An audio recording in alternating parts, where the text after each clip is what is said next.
Déco dans le présent pour mieux construire l'avenir. La chronique d'Interentreprise avec Francette Florimond. Bonjour, j'espère que vous allez bien. Hier, nous avons vu que quel que soit le bord du président ou de la présidente qui sortira définitivement des urnes, il faudra dans un délai très court prendre des options fortes pour demeurer sous la barre des 2 degrés de réchauffement climatique. Soit ce sont les classes moyennes et basses qui supporteront ce coup et une période d'instabilité s'ouvrira, soit les classes aisées supporteront le coup sans que cela ne change grand-chose à leur bien-être.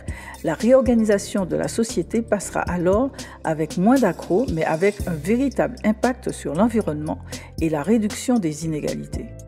Quelle que soit l'option choisie, la question du bien commun occupera le cœur de réflexion.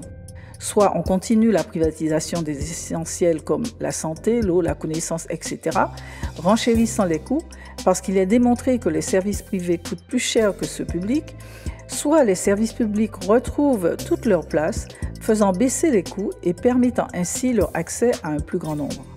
Des exemples sur les conséquences de la privatisation des biens communs.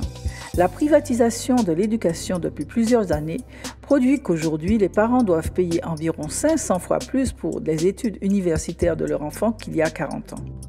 Le coût des assurances santé ont de leur côté été multiplié par 4, produisant que même les formules dites basiques deviennent hors de prix pour les plus humbles.